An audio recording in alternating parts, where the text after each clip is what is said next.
Okay, so this tile is a Walker Zanger tile, and it's very soft, and it's mounted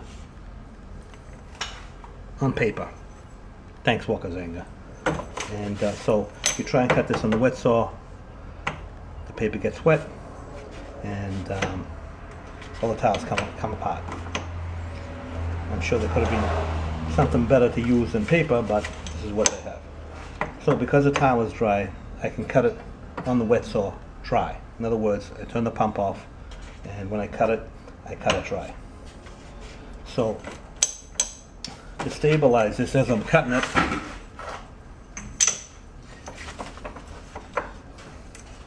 I put some paper on it, some masking paper, just to hold it together nice when I'm cutting it and moving it around, because they just tend to fall off the paper if you don't do that. So the ones that you put on the wall without cutting, you don't need to do this, but the ones that you cut, it's a good idea to do this, to just hold it together.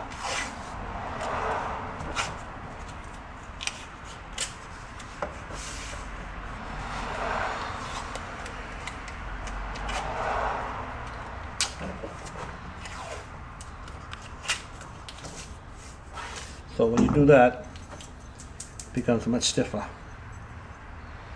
as opposed to one here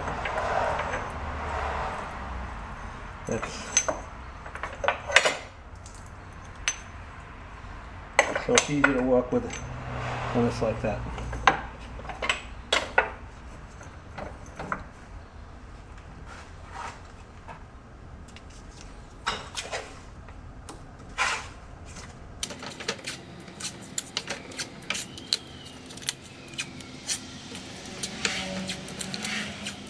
I know it's a waste of tape, but it's going to make your life a lot easier.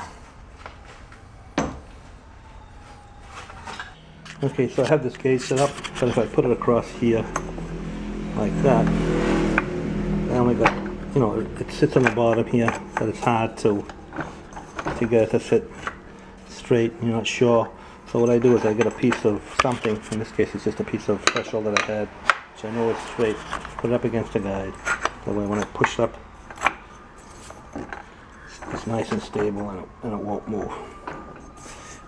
And that's how and then I'm going to cut it dry.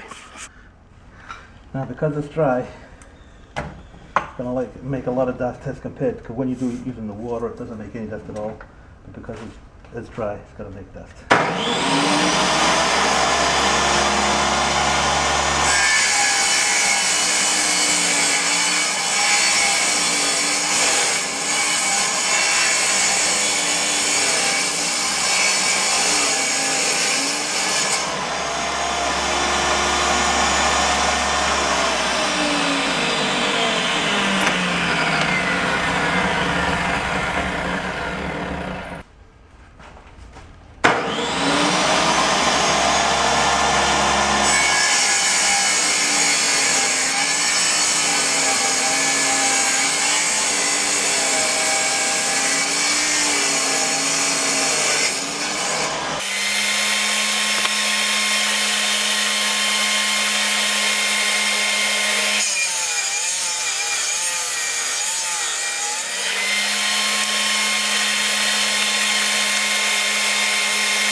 Okay, so I pre-cut a bunch of pieces here, so I can start installing them on the wall.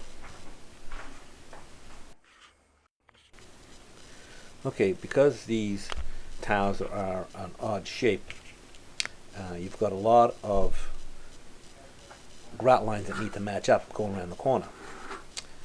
And because of the odd shape, the corners where they meet have to be perfectly plumb. If they're not perfectly plumb, the grout lines are going to run off and it's going to look bad. So if you have to do prep to make sure that the corners are plumb, then you have to do that. Because if you try and fudge it, it's not going to work. The grout lines are going to run off as they go around the corner, and it's going to look terrible. So to get the grout lines to match, the way you do it, at least the way I do it, is I cut the piece, and the piece that falls off I use to go around the corner. So on the left side of this corner, I have a piece of ledger board that I've made sure is perfectly plumb, because I know the wall is plumb, and I'm going to butt my piece up against that board on one side, and then on the other side where it meets the corner, I've cut it so that it leaves the thickness of the tile on the inside of the corner, so that when I put the return piece on, it'll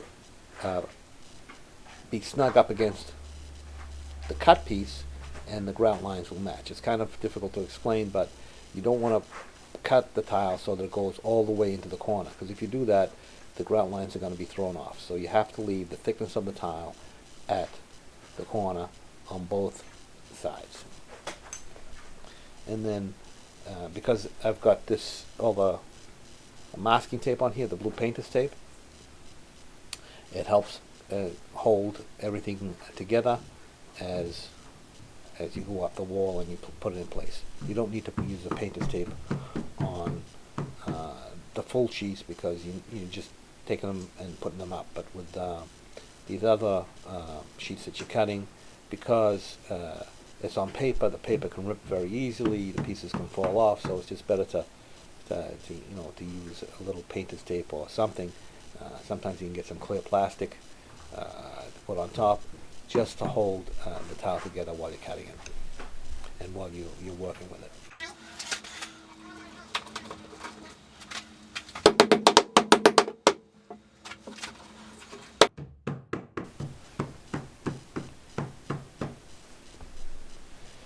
So sometimes I'll do this, sometimes I won't, but I have a piece of tile that I'm going to stick into this corner, which is the exact thickness of the tile on both sides.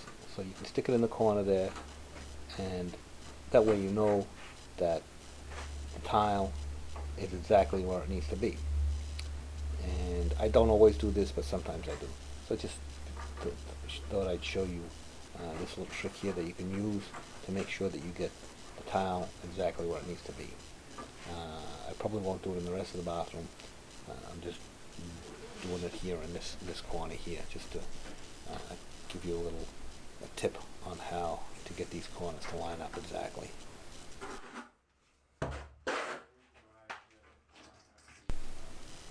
Okay, so the trowel that I'm using to spread the thin set is actually a 1/4 inch square notch trowel. These tiles are quite thick, so you can use a bigger trowel. If tiles were thinner, then you would use a smaller trowel, but you still need to get good coverage. And as you can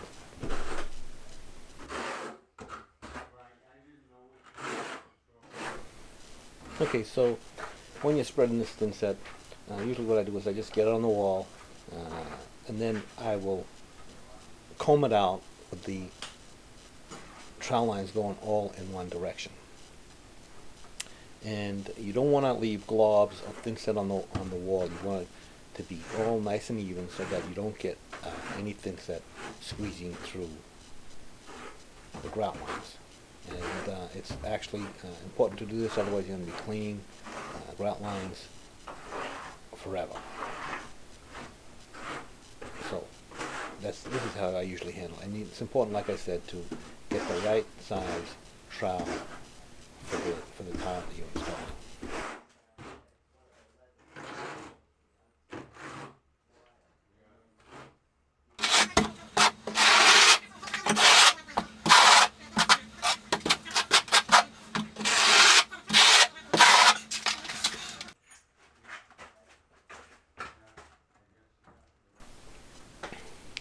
So I'm going to put these return corner on, and I'm going to make sure all the grout lines line up. Now in this particular instance, I didn't actually tape the cut pieces onto the sheet. I'm just going to stick them in because they're actually a half tile, so I can just put them in afterwards. But if they don't end up being exactly a half tile, you want to make sure that you get the grout lines to line up exactly. It just doesn't look good with if the grout lines don't line up. If you go around that corner and the grout lines are running off, it just looks like hell. So this is very important, and it's not easy to do with an odd-shaped tile.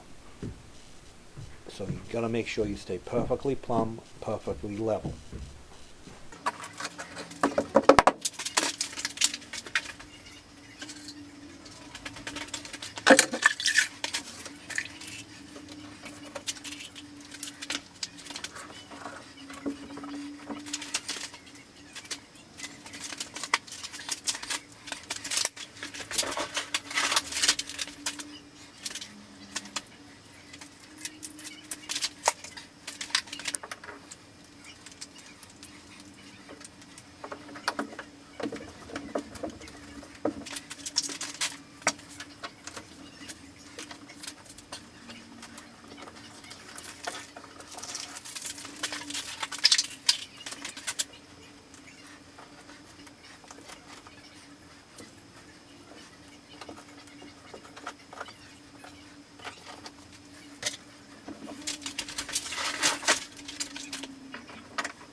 Okay, so I'm using an old rubber float to push the tiles into the thin set, because that way you make sure that all the edges of the tile are pushed in.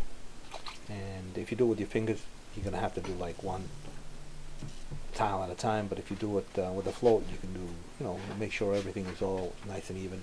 If you don't want to use a float, you can use a beater block. Depending on the tile and the circumstances, I will use either one.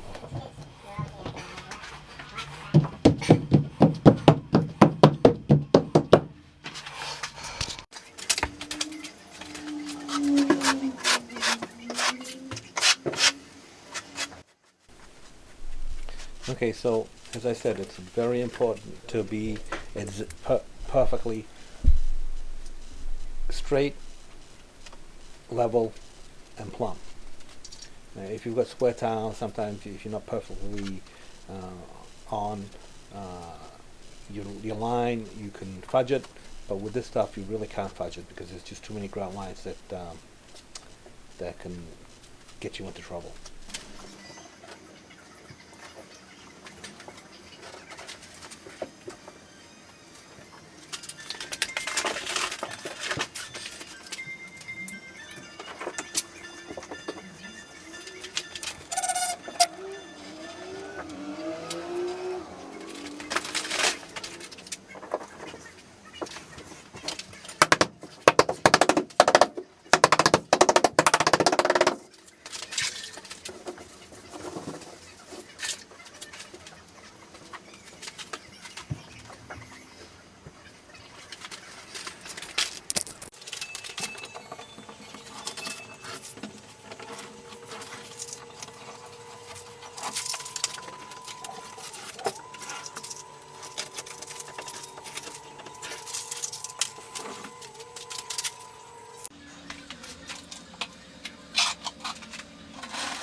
Okay, so this is what your corner should look like.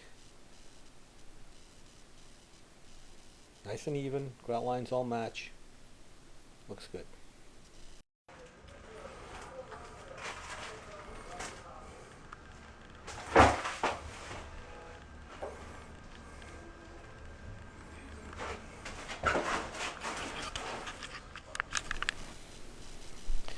Okay, so many times when I'm cutting around outlets and whatever, it's just sometimes it's just easier to try and cut them before you put any thin set on. Just put them in place, get your marks, cut it out, check to make sure that it fits, and then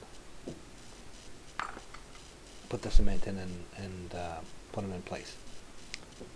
And when you're going around objects like a hole in the wall, like this one here, I actually have pieces of Kerdi-board around the perimeter so that I have something to butt to.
Okay, so around this corner I am, there's going to be bullnose on this side here, and I'm going to treat the other corner the same way. So what I'll often do is use shims, wedges, or whatever to space it out properly, and then masking tape to hold it in place.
Okay, so what I'm doing here is I'm marking where the thickness of the tile from the opposite wall on both sides, so that I have something to measure to, because I don't want to go all the way into the corner, otherwise the grout lines won't match. So it's very important you do this, otherwise you're going to really have a hard time getting those grout lines to flow around the corner. And then I'm going to measure from the mark that I just put on to the edge of the tile, transfer that to my tile that I have to cut, and then I'll check it, and then I'll go cut it. Okay, so I like to remove the tape from the tile before the thin set sets up. That way, if I, because it's covering a lot of the tile, and if there's any thin set that's squeezed through, or if I need to make any adjustment or clean it out, I can. If you wait for the following day to do that, it's going to be harder to clean, and you won't be able to make any adjustments.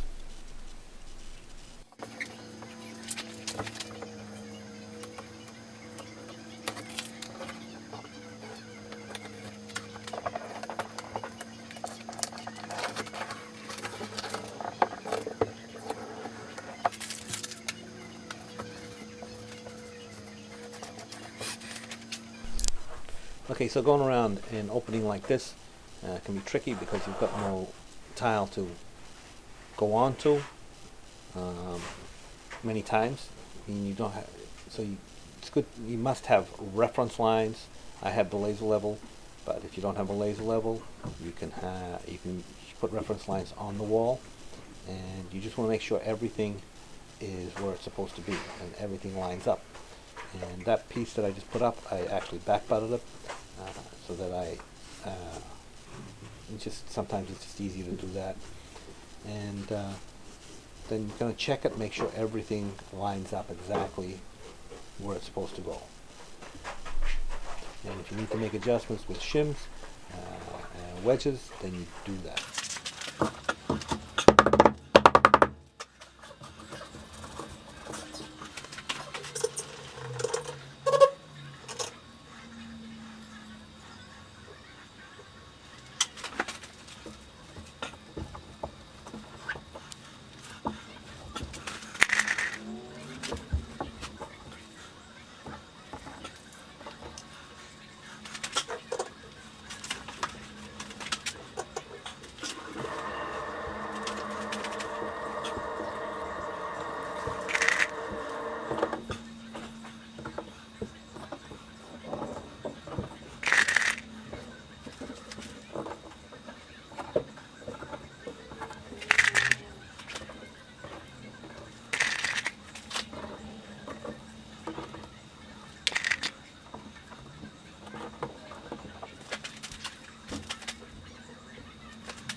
Okay, so next video will be installing the linear drain before I do the bathroom floor.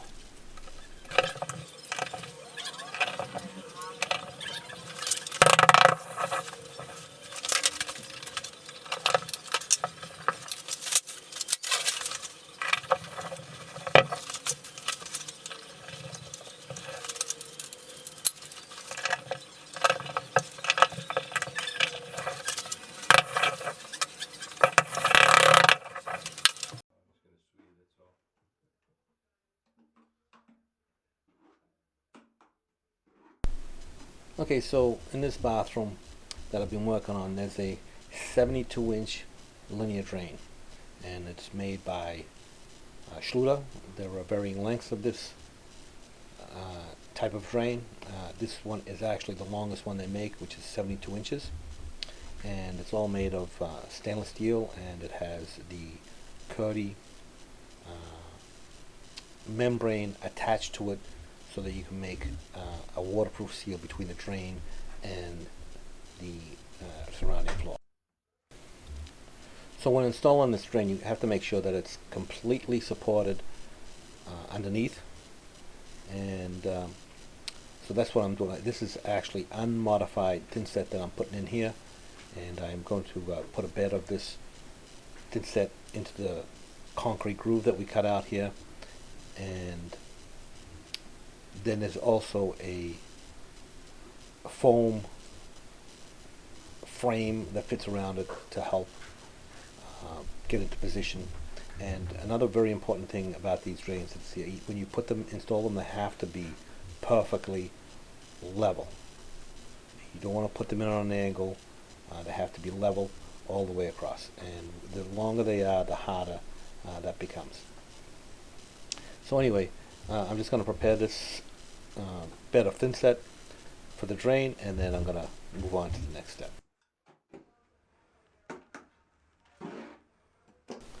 Okay, so before I actually started cementing anything, I actually dry fit everything to make sure everything would fit, including the part where it hooks to the drain in the floor. Okay, so this drain has a few components.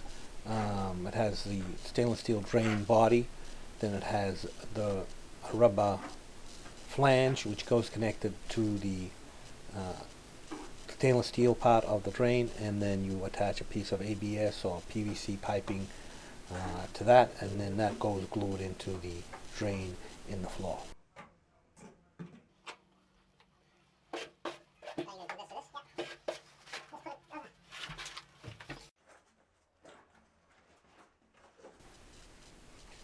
Okay, so the first thing I'm going to do is I'm going to spread some thin set along the edge of the bottom side of the drain body.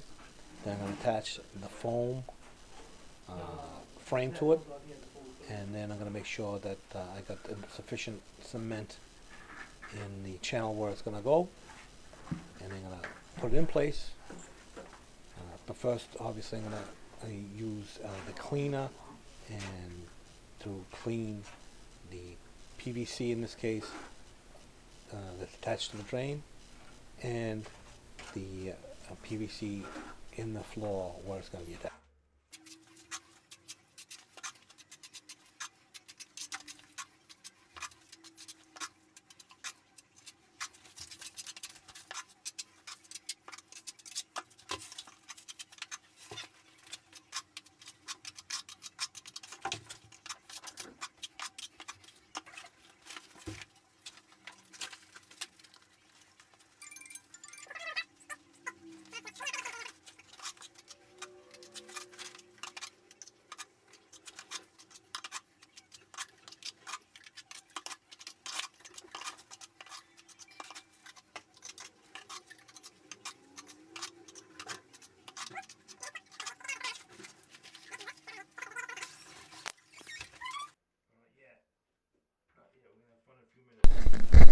Okay, so first you apply the cleaner to both parts of the drain where they're going to connect.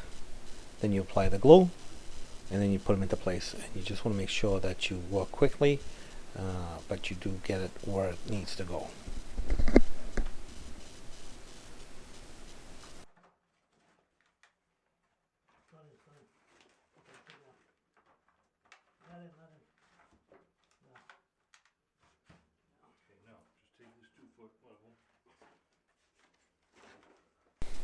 Okay, so once you have it glued in place and attached, you're going to make sure that it's perfectly level and where you want it to be. Because once everything sets up, there's no moving it. So check and double check.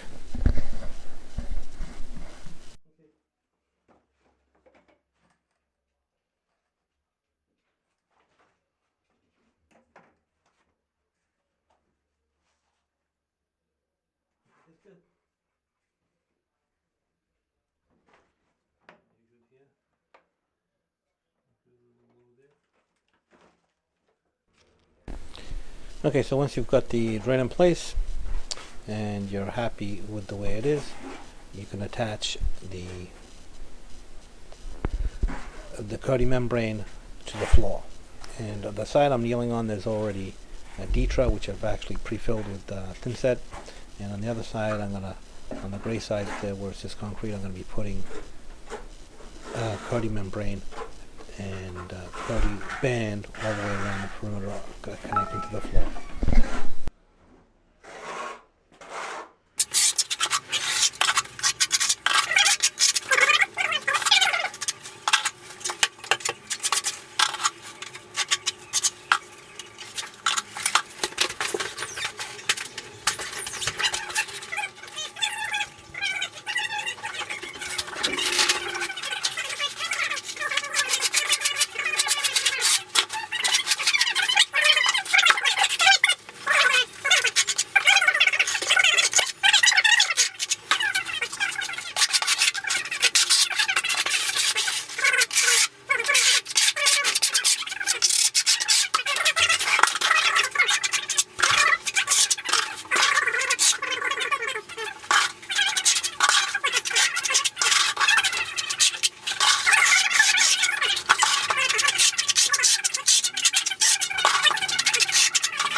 Okay, so I have the Kerdi-band going all the way around the perimeter of the wall, and now I'm going to install the Kerdi membrane on this part of the floor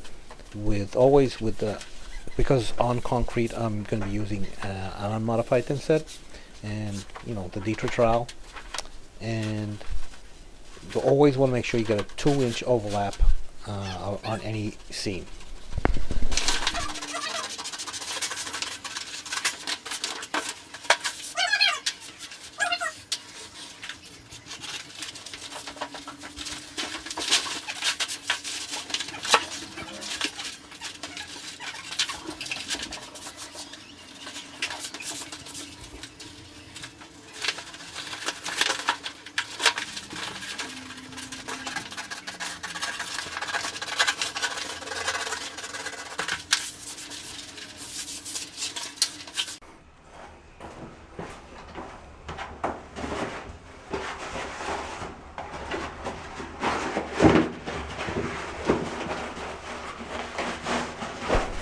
Okay, so one piece wasn't wide enough, so I have to cut another piece for this area here. And as always, I'm going to make sure that I get a 2-inch overlap on both sides.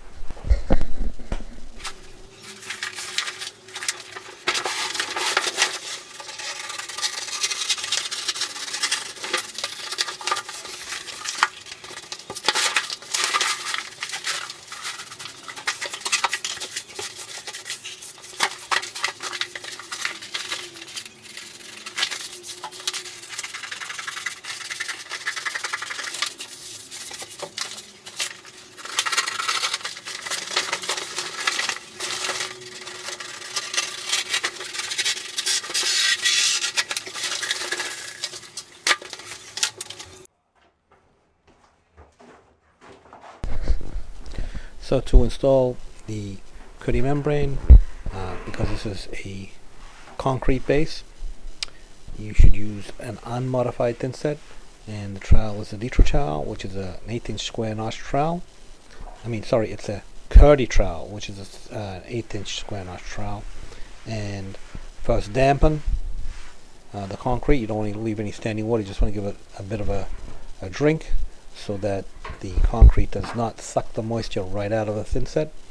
And then spread your thin set and smooth in your membrane.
Okay, so in this last part, I'm just feathering where the seam is, so it's a nice flat transition.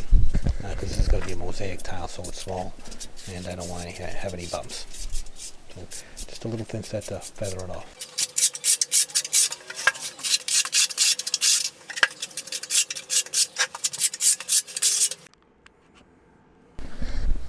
Okay, so I let it dry overnight. So now I'm going to install the drain grate and then start tiling the floor. So the protective plastic cover that's on the drain body can at this point be removed, and the drain grate can be put in place.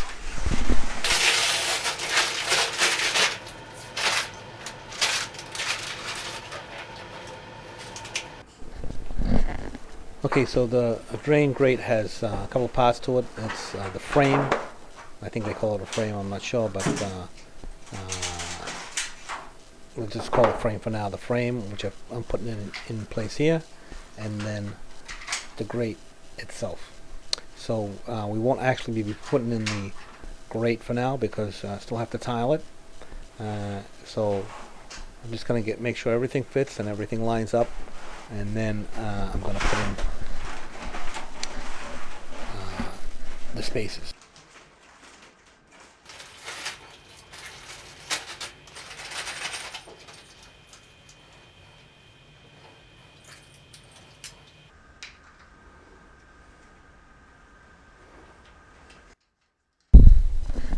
Okay, so depending on the length of your drain, you're going to get more or less of these spaces. So they go hooked under the tabs there of the grate frame, and then there's a couple of screws on each one so that you can adjust the height for the tile.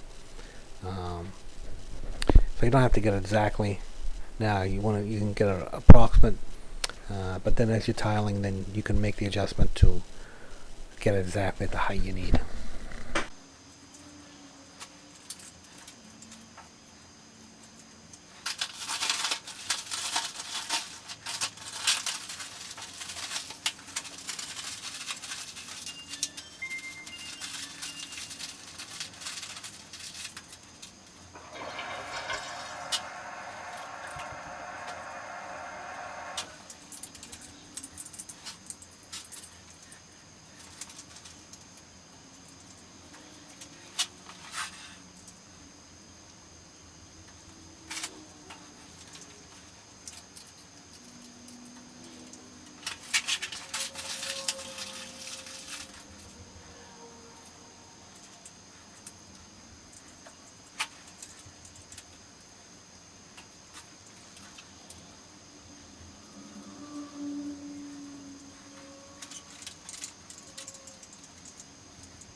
Okay, another thing you'll find in the box are the foam spacers, and they are put in place so that as you're tiling and working around the frame there, it won't you won't crush it in or move it, so that when you go to put the grate in, it'll actually fit. If you don't use these, you could accidentally squeeze the frame, and then you won't be able to get the grate in. So just make sure you use these. Depending on the length of the drain, you'll have more or less. And then if you do these once in a while, you can actually save these parts here and use them on another drain when you get it, if you need more. It's a height adjustment, just the height. This is to keep it from collapsing.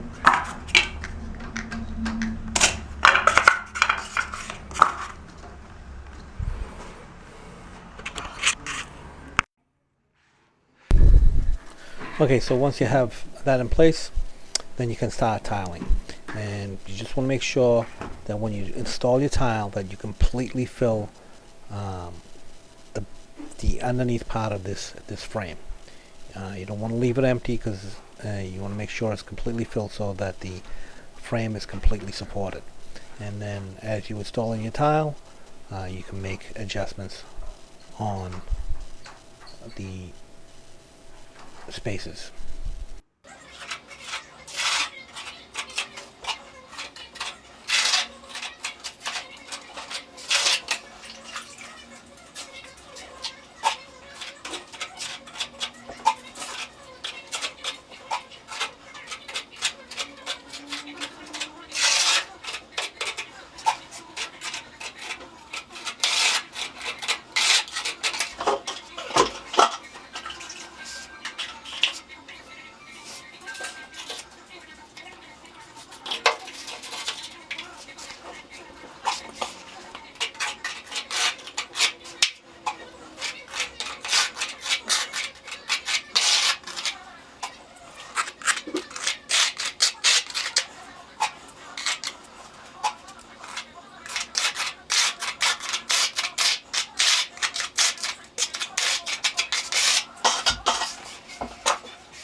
Okay, so once you have the base, the bottom of the grate frame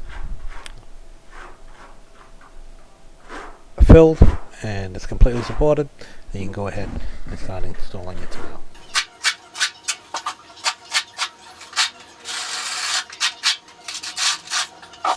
Okay, so I would only do this as I'm installing the tile. I wouldn't do it the day before, because if you fill under the grate the day before and then it sets up, and if you need to make an adjustment, you can't. So just do it as you're installing the tile, not before, so that you can make adjustments.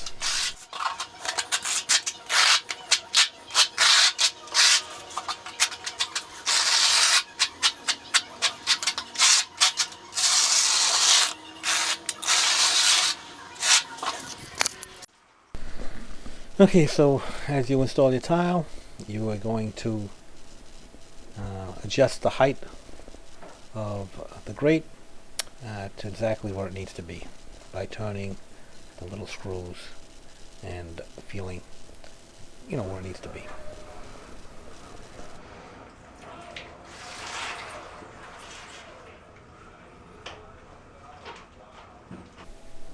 Okay, so when it's all said and done, this is what you should end up with. The only thing left is to let the tile set and then install the grate itself.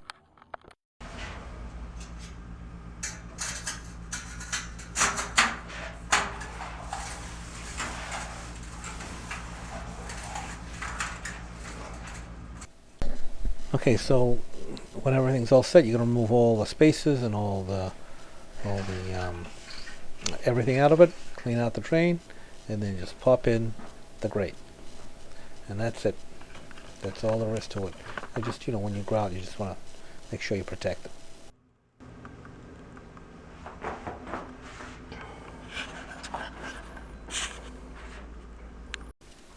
Okay, so the next part of this bathroom was the floor, which is Walker Zanger pane round tiles, and there's going to be a border all the way around, just a square border. It's not going to follow the walls, it's going to be a square inside the floor.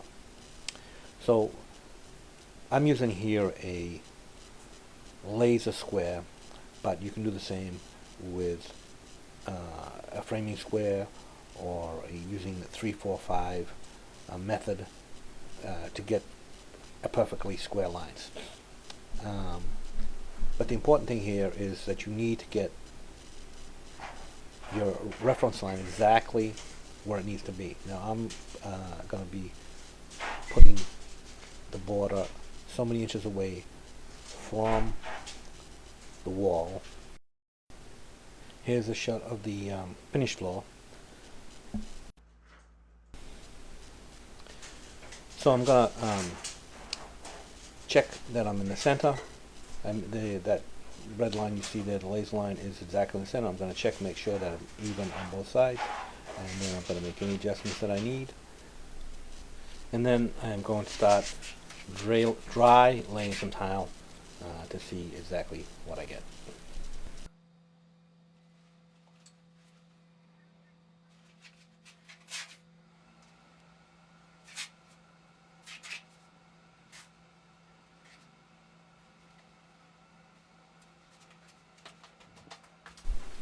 Okay, so once I'm happy I have my marks exactly where they need to be, I'm going to put a pencil line down, and then I'm going to follow that. But as I'm going along, I'm also going to check to make sure that I stay straight and square.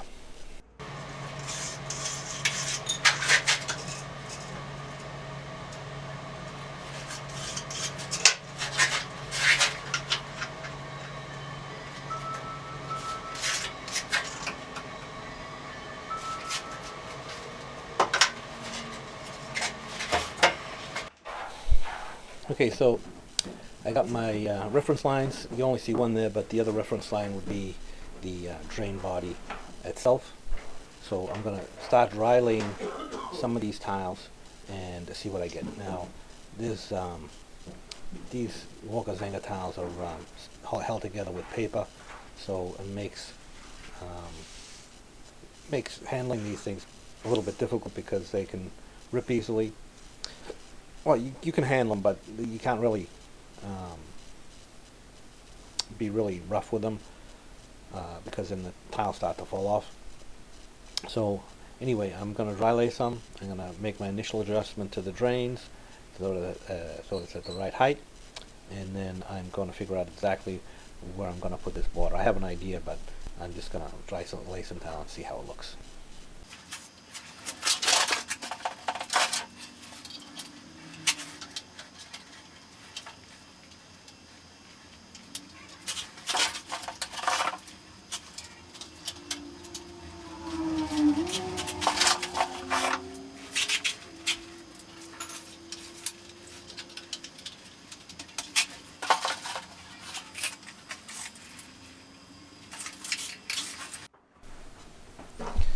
Okay, so I've got some tile dry laid on one side here, and I figured out where I want my border, and I started to cut that in, and you'll see what I'm doing on the other side, how I did it on the other, on the right side here. But I'm going to continue dry laying this tile. And normally I wouldn't dry lay the whole floor, but because of the way this floor is, and it's going to be exactly at the drain, etc., etc., sometimes it's just easier to dry lay it and then cement it down all at once. Because once you've cemented it down, you can't move anything, especially on paper, because the paper gets wet. The paper that's holding the tiles together gets wet, falls apart. You can't move anything. Okay, so I'm going to continue dry laying some tile, and then I'm going to make adjustments as I go along, making sure that I am staying straight and square.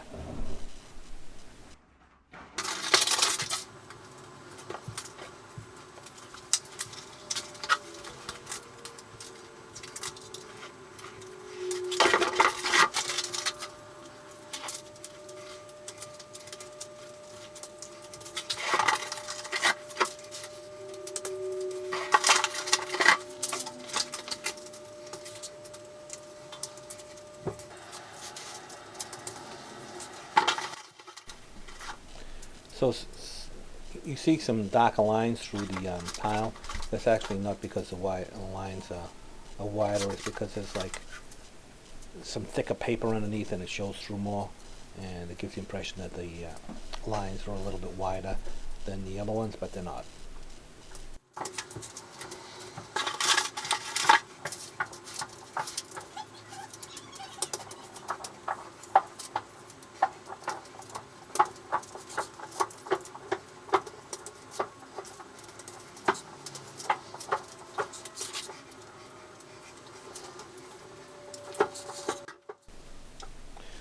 So I've got a bit of tile down here, and I'm just going to check, make sure everything's square, and if it's not, and in this case it's not perfect, I'm going to make a few adjustments.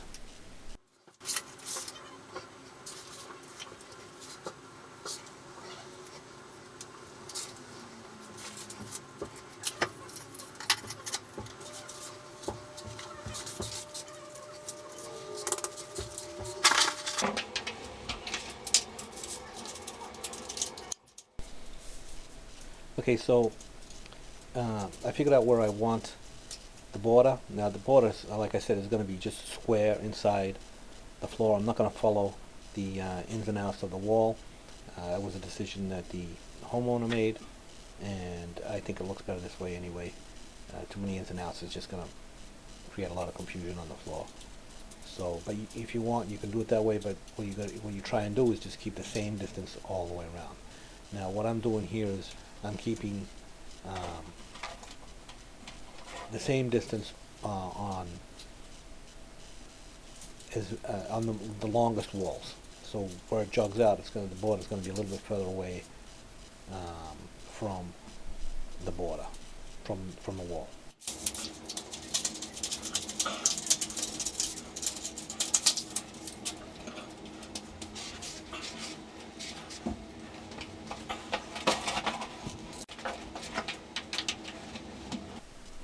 Okay, so on this side of the bathroom, I'm going to place the border now, so I'm going to measure exactly how far it is away from the wall on the other side, and then I'm going to place some of the white tile down, and then I'm going to get a piece of the border that I'm using, which is just the same tile, only different color, and I cut out the correct width for the border. So I'm going to get that, I'm going to place it where I think it goes, and then I'm going to measure, see where it goes, see if it's right, and then I'm going to cut the appropriate amount off the white tile and put the border in place where it's supposed to be.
Okay, so I'm going to continue to do this all the way around,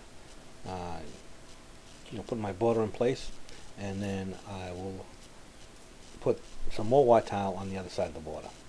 And then I'm going to show you how I'm going to keep everything together so that when I'm picking it up, I'm not handling a million pieces.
Okay, so I got one side of the drain done. Now I'm going to move on to the other side.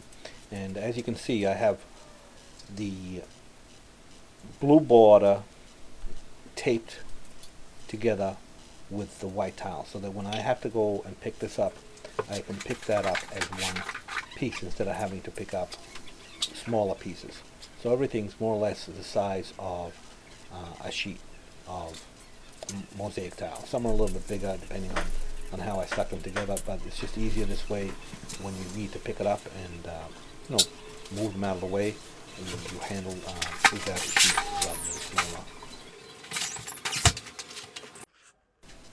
Okay, so this is the whole floor cut in, and now I'm going to start picking it up and cementing it down.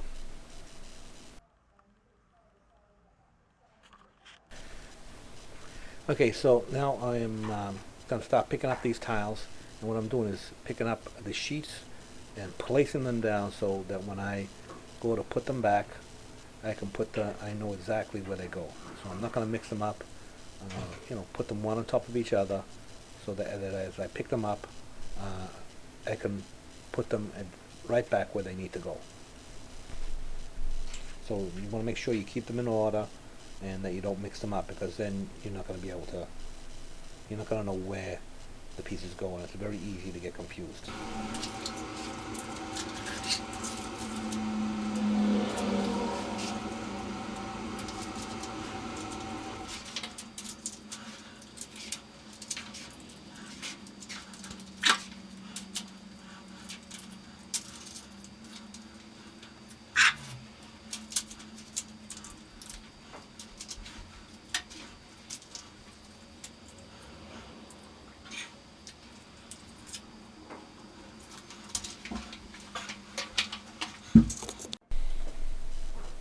Now, because this is Schluter products, I am using an unmodified thin set, and I'm using a trowel which is big enough to give me good coverage, but not so big that the thin set is going to come all the way through the grout lines of the tile and make a mess. I think actually this is a 1/4 inch square notch trowel.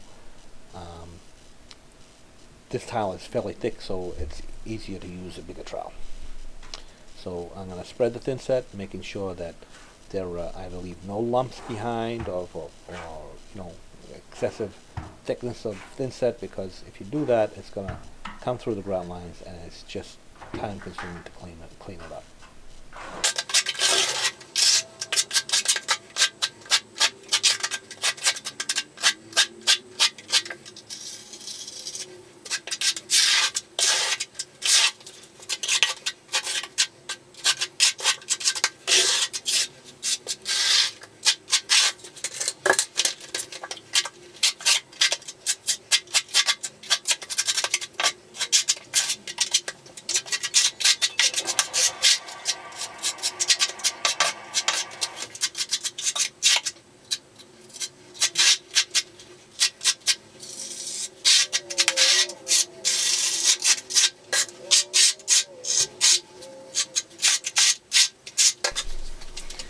Okay, now that I have the thin set spread, I'm going to carefully put all the tiles back in place exactly where they were before, making sure not to mix them up, and put them in place precisely. And then I'm going to make sure they're all embedded with a rubber float by pushing them in with a rubber float. And I'm actually going to remove the blue tape as soon as it's done, so that I can see if there's any thin set squeezing through and clean up what I need to clean up, and that'll reduce any work that I have to do afterwards and before I grout.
Okay, now that I have the tile floor installed, I can install the last row or row on a piece of wall tile, so that it makes it easier cutting the floor in, because now I just cover any rough cuts that are up against the wall, and it looks nice.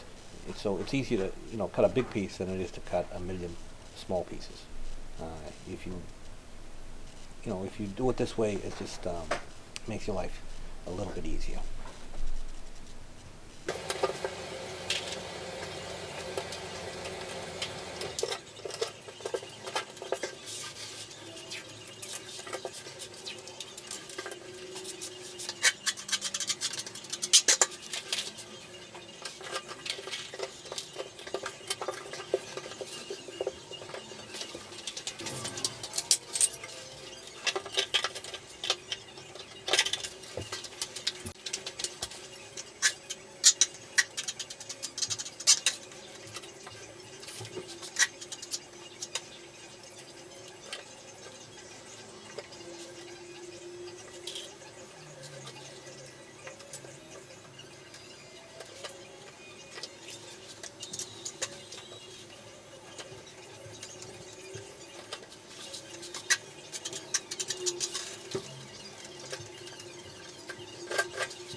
Okay, so once I got the back wall done, I'm gonna move on to some more of the floor.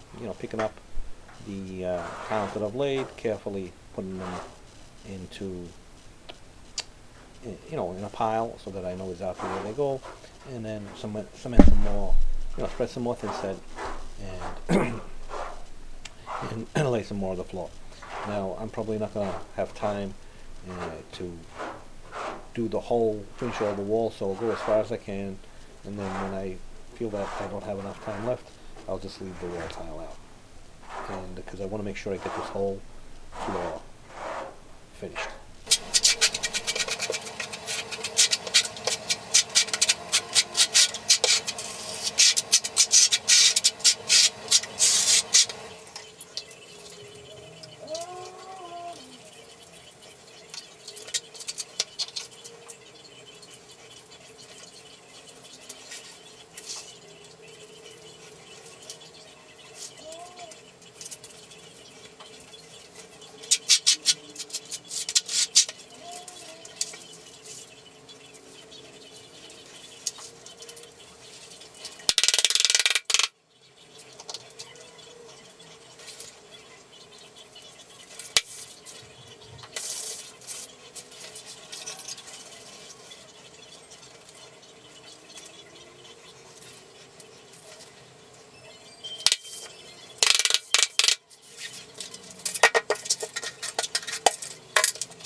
Okay, so I'm coming up near the drain now, so what I'm going to do is backfill the drain frame so that it's completely supported. I'm going to backfill it with the same thin set, unmodified thin set, because this drain needs to be completely supported. You don't want any voids under it. And so I'm going to do that, and then I'm going to lay the tile, spread the thin set for the tile, and then make a final adjustment on the height of the drain grate, and then I'm going to move to the other side of the drain.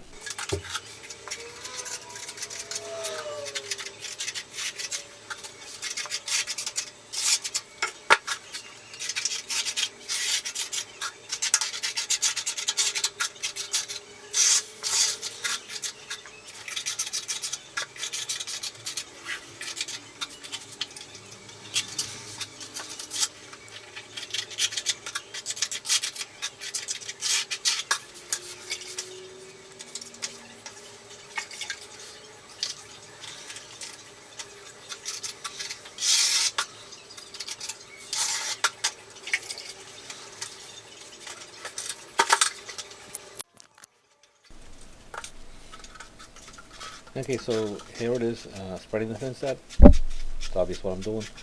I'm gonna, as I said, I'm going to make sure I comb the thin set very even so that I don't get anything squeezing through the grout lines. If there's anything that squeezes through, you have to clean up. So, just take your time and get nice, even lines. And then, like before, I'm going to place the tile, because I have it exactly in order where it needs to be. Smooth it into place with the rubber float, and then keep on moving on. And like I said before, those darker lines, that's because of the paper underneath, and they're not actually, the grout lines are not actually any wider.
Okay, so here's a closer view of how I was backfilling the thin set under the drain grate.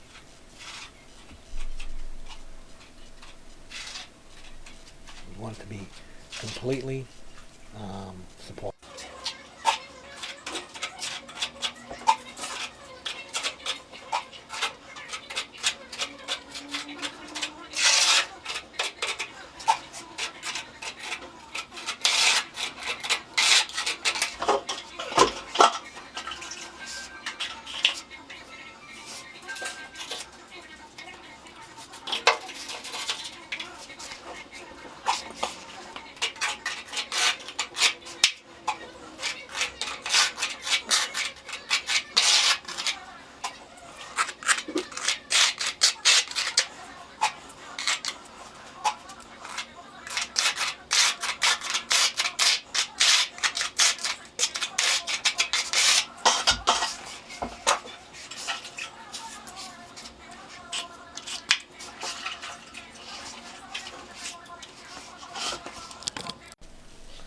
So the drain grate is backfilled with thin set.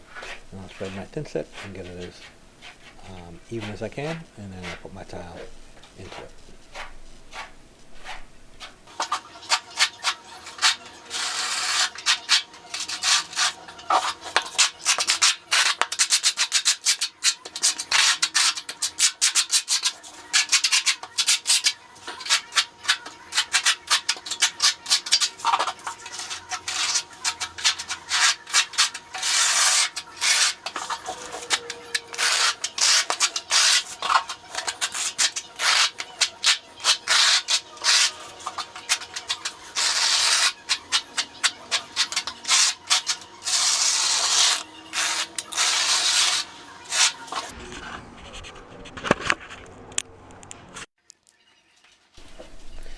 Okay, so place my tile where it's supposed to go, and same process. Make final adjustments to the drain that I need to do, and then just keep on moving along.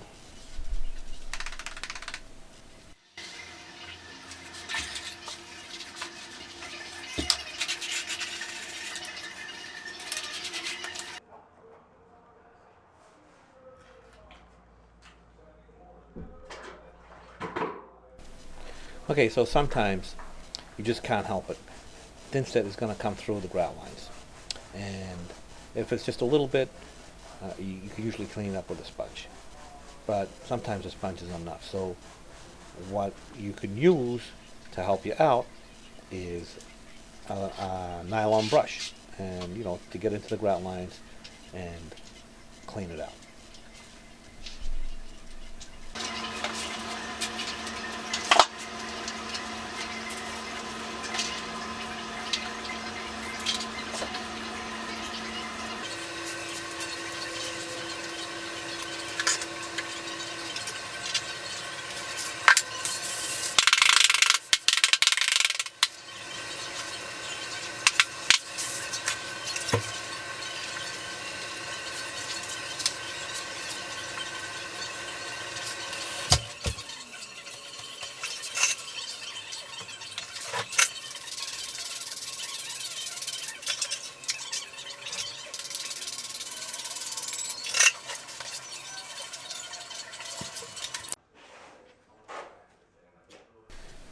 Okay, so I'm working my way out the door.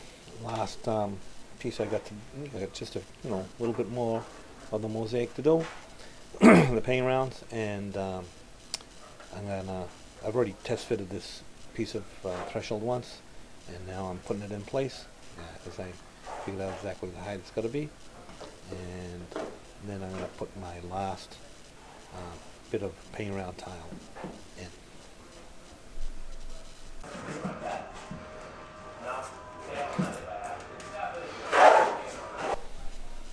Okay, so I'm going to check to make sure that the height is right, and then, like I said, I'm going to put the rest of the tile in.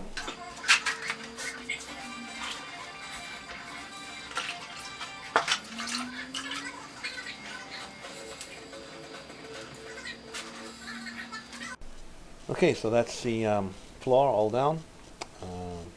In my last video I showed you how to install the drain grate, and next day I'll finish the wall tile and then grout.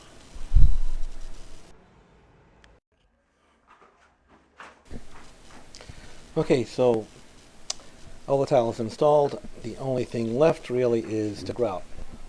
Now I actually have a couple of videos that go through how to grout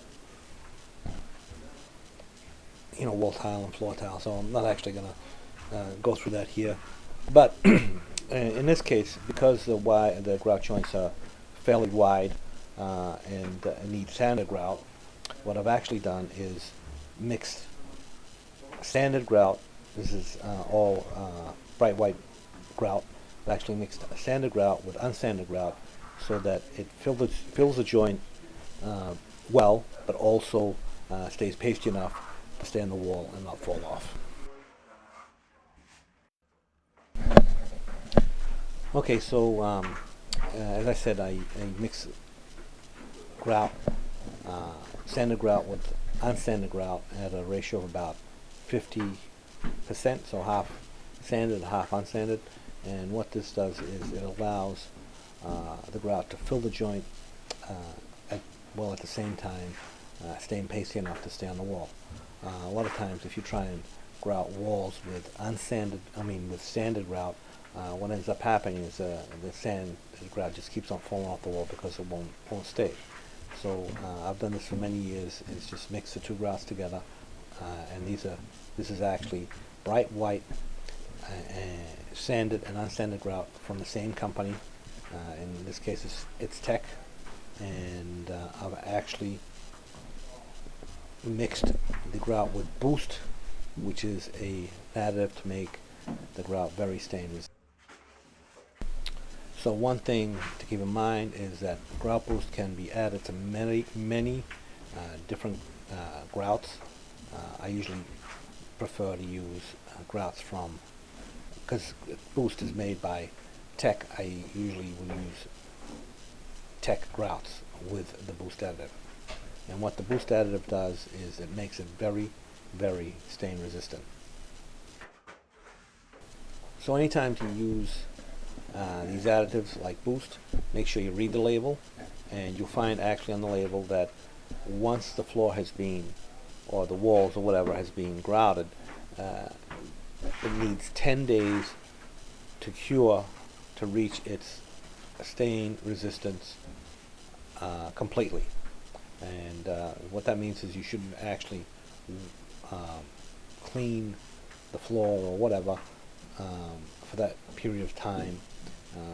You shouldn't really get it wet for that period of time, so that the grout can cure and reach its complete stain resistance characteristics. Okay, so I'm just going to fast forward through this, and you can check out my other videos on how to grout. But just basically, you smear some on, and you let it set for a little while, depending on the porosity of the grout and the ambient temperatures and humidity. You're going to let it sit more or less time, and then you're going to wash it off with some clear water, and then just keep on moving along like that. And also, anywhere there's a change of plane, like the corners should be caulked and not grouted. If you grout them, houses are made of wood, so they expand, contract, and then move, and they shrink them, etc. So those places are prone to cracking. So you need a flexible joint that won't crack under those tensions. And the caulk is a maintenance item, so it won't last forever. So occasionally, it's going to have to be replaced and re-caulked.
Okay, so all the walls are grouted, so now I'm going to caulk all the corners with the color matching sanded caulk so that the texture of the caulk is the same as the texture of the grout.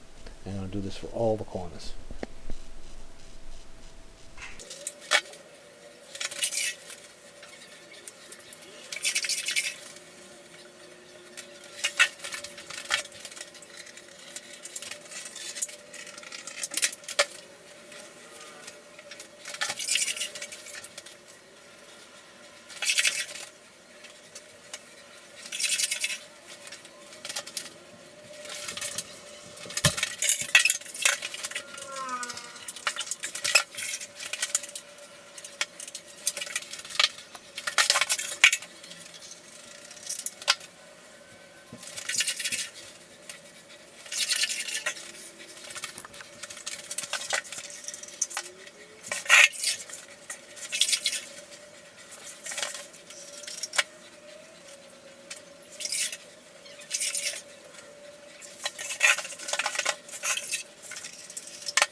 Okay, so I'm gonna grout the floor in the same way, and then I'm going to caulk all the corners.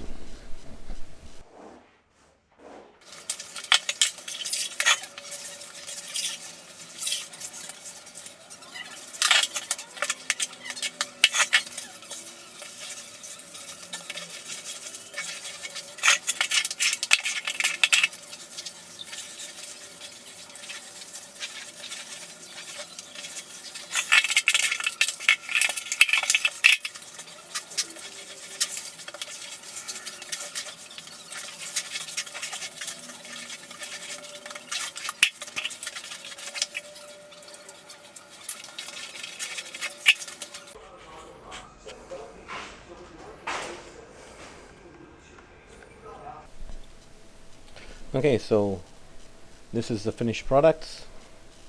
All the tile is installed and grouted.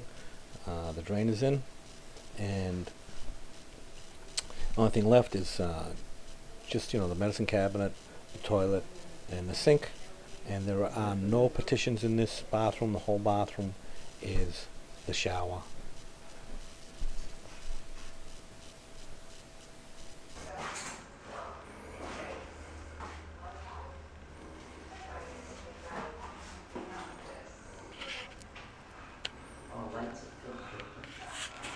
We're going to have to